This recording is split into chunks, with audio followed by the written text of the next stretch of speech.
son quienes participan, la manera en que están trabajando. Ya están armando el trabajo final del seminario y las producciones y los avances de las producciones que trajeron fueron muy buenas.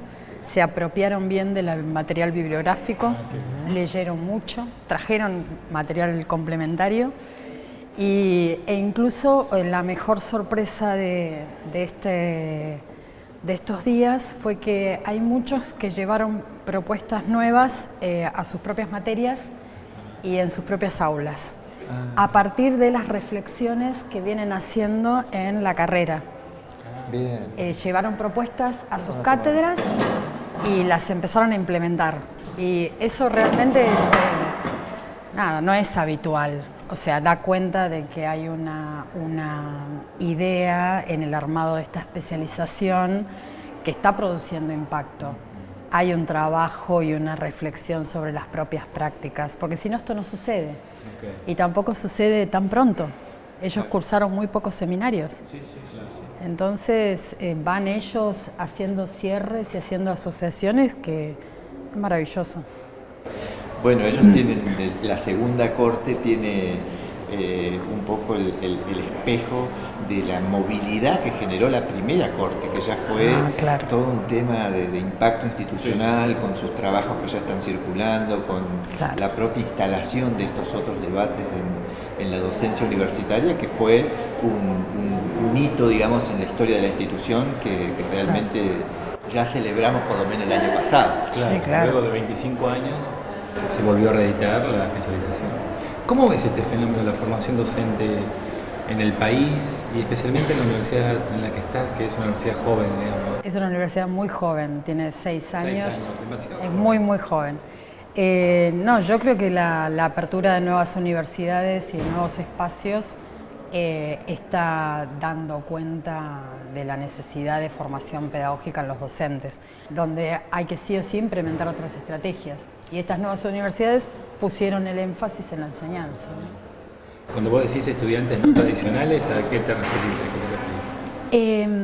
Sectores populares, o sea, los llamados, entre comillas, sectores populares, o sea, no solamente nueva generación, sino estudiantes que vienen de zonas con trayectorias de baja intensidad, diría Terigi, con ciertos déficits, incluso con trayectorias que han sido interrumpidas, gente que ha terminado la secundaria en adultos o en el programa Fines, y gente que no tiene historia en la educación superior, que incluso nosotros tenemos casi un 60% de primeros estudiantes secundarios en las familias, secundarios, con lo cual da cuenta de una sociohistoria cultural en la familia que está ausente respecto a los saberes reconocidos, ¿no? Totalmente, Claro, sí. Y eso es un fenómeno de las universidades más nuevas de estas. Hay otras que son también, entre comillas, nuevas, que tienen 20 años, que también han recogido demandas históricas y demás, pero el perfil era un poco diferente, más allá de ser en muchos casos primera generación también de universitarios. Esta en particular tiene un perfil donde no hay estudiantes de primer ingreso o no hay nuevo escenario, sino que todas las presencias son novedosas.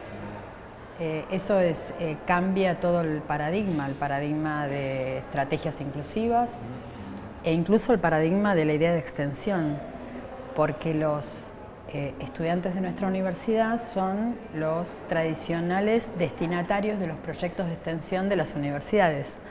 Entonces nosotros no hablamos de extensión, hablamos de vinculación, y los proyectos y las articulaciones también son diferentes. Entonces digo, es como un cambio bastante radical, bastante importante.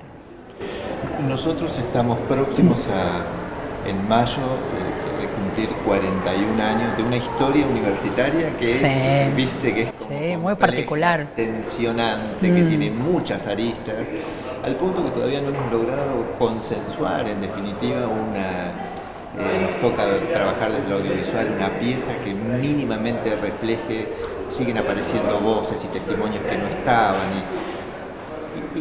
¿Qué le pasa a la universidad con estos nuevos actores o con estos actores que se suman?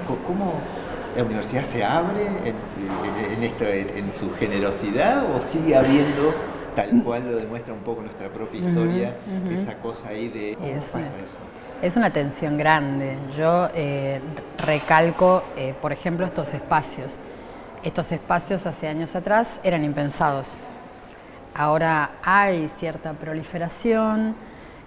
Cuando se trata de carreras como esta es un poco más difícil combinarla con la práctica concreta, por eso yo celebro el formato y que aquí esté sucediendo, porque en otros lados no sucede, pero sí empieza a ponerse en agenda esta cuestión de la enseñanza tardíamente, y después un paso es ponerlo en agenda, otro paso es empezar a trabajarlo y otro que tenga impacto en las aulas. Por eso digo, es una tensión. A veces en el plano del discurso todos nos ponemos de acuerdo y luego, como en todos los niveles de la docencia, vamos y hacemos lo mismo que como nos enseñaron a nosotros. Entonces es una tensión. Lo institucional es muy importante también. Y continuando con esto que te planteaba Horacio, que me quedé intrigado, digamos, con este comentario de Horacio, digo, ¿cómo nosotros, por ejemplo, nos hemos perdido históricamente de registrar, de dar cuenta de momentos históricos de la Fundación? Ustedes que están viviendo el tiempo histórico en tiempo presente, ¿cómo hacen para registrar, cómo hacen para definir qué va a ser un momento histórico, qué no lo va a ser? ¿Cómo lo van registrando? Me parece muy interesante eso. Es complejo. Nosotros tenemos conciencia de haber estado ¿no? haciendo historia. Hay momentos clave y también estamos haciendo mucha investigación. Nosotros tenemos a instancias de nuestro rector, que es una persona muy preocupada por los registros cuantitativos, y desde la Secretaría Académica también lo hacemos.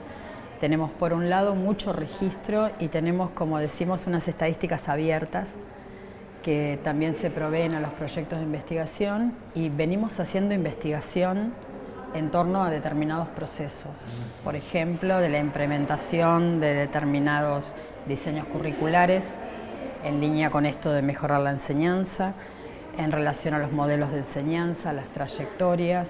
Hay distintas líneas de investigación que están registrando eso, y por otro lado tenemos todos los informes de memorias institucionales y demás, y de cortes.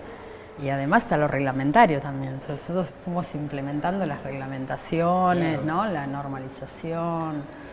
Y sí, es bastante complejo porque hay como una apuesta al cuerpo tan grande que a veces cuesta tener registro de que son momentos históricos.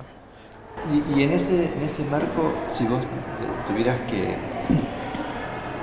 buscar los 5, se me ocurre el 5 porque me parece un número lindo, los 5 desafíos de la Universidad Argentina hoy, así los grandes desafíos, es decir, que anunciaste en una primera instancia era uno de ellos, pero ¿cuáles otros son los desafíos centrales que hoy la universidad tendría?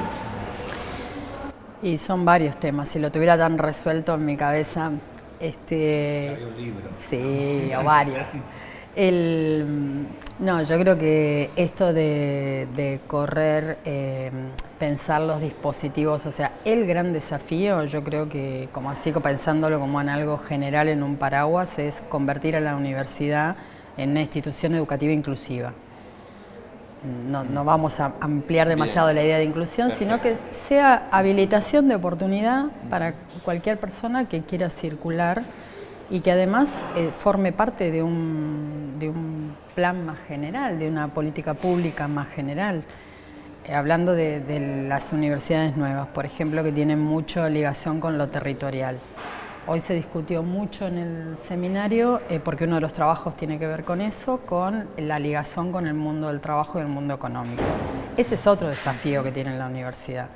De las últimas conferencias mundiales antes del 2010 o del 2010, ya hay un lineamiento que propone el desarrollo económico ligado a los procesos de investigación y de formación de profesionales. Y eso es algo que nosotros estamos como tímidamente arrancando, Y también tiene que ver con los procesos de enseñanza, que yo digo, tensionar esos dispositivos de inclusión hacia la enseñanza te impacta en otros puntos que son claves, que tienen que ver con la formación, que tienen que ver con la responsabilidad social, que tiene que ver con el nexo, la articulación con el mundo productivo, el mundo del trabajo y el desarrollo, para que seamos más felices. Digo, ¿no? La formación de profesionales tendiendo a eso. En lo que nos ocupa a nosotros, que somos docentes, ver cómo se tracciona todas las funciones de la universidad para lograr ese objetivo. Y ahí está el tema docencia, el tema investigación y el tema vinculación. Es un todo como uno lo piensa y tiene que ver con aspectos formativos, porque las investigaciones y las otras funciones también tienen que ver con enseñanza y tienen que ver con formación de profesionales, formación de investigaciones, de qué manera estamos produciendo conocimiento y cómo eso lo transmitimos a la gente que se está formando.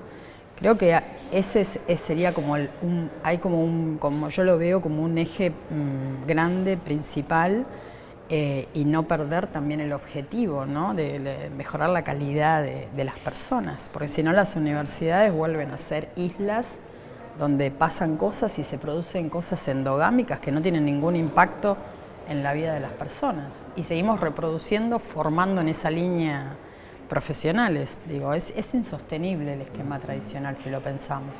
Si no, no seríamos tantos en una carrera como la de hoy, porque hay un montón de gente que se está preguntando cosas y está viendo y está sintiendo ruidos de distinto tipo, ¿no?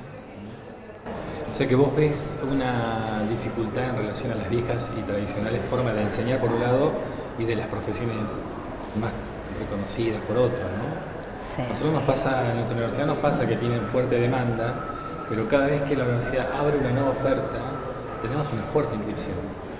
La gente busca carreras no tradicionales. Carreras no tradicionales. Y en ese sentido, nuestra universidad recién ahora está como arrancando a pensar una carrera no tradicional, ¿no? Como la de martillero público u otras carreras, ¿no? Tratando de pensarse por fuera de esas lógicas de las formaciones tradicionales. Claro. En el caso de ustedes, ¿lo vieron apenas empezaron este proyecto? Claro, más esto era casi ya de las universidades que tienen ahora 20 años, digamos, las anteriores a la tanda nuestra, ya había una impronta de justamente no abrir carreras tradicionales, sino que abrir carreras que hubiese una demanda, que no fueran tradicionales, que pudieran tener inserción territorial. De esa tanda de universidades hubo algunas que les salió muy bien y otras más o menos. Y nosotros, la impronta fue todo el tiempo, eso está muy reflejado en los diagnósticos del proyecto institucional, fue abrir carreras que tuvieran un impacto en el territorio, en el sistema de salud. Nosotros tenemos un instituto de salud que es muy fuerte, y el ingreso de matrícula refleja eso, porque hay muchísima demanda de carreras que yo no pensaba que podían existir en mi ignorancia del área, ¿no? Las ingenierías y las carreras de sociales también. Hay algunas del orden de lo tradicional, pero los planes de estudio no son tradicionales. Por ejemplo, administración, economía, no son las tradicionales, sino que tienen ciertas orientaciones atendiendo al medio. Petróleo, digo, ahora cambió el escenario político, lo cual también nos hace repensar. Claro, porque hay toda una estrategia y una cosa pensada, acordada con organismos estatales y con demandas del sector socioproductivo donde está inmersa la universidad. Porque eso, además del proyecto diagnóstico, eso se continuó, digamos. Y esa es como la impronta, la característica de arranque, con lo cual es mucho más sencillo que dar vuelta a un proceso que ya viene con una inercia y empezar a modificarlo, ¿no? Es una ventaja eso. Bueno, el recreo ya hay que volver a su fin y hay que volver al aula, a trabajar de nuevo al aula. Así que, Viviana, en principio, gracias por compartir este espacio mínimo que tuvimos en el pasillo. Bien. Como para poder charlar de estas cuestiones entre una clase y la otra. Bienvenida a la Universidad de la Patagonia. Y bueno, cuando quieras, Raúl, nos encontramos de vuelta En el pasillo, es donde están las cosas más importantes. Exactamente. Muchas gracias. Bueno, gracias.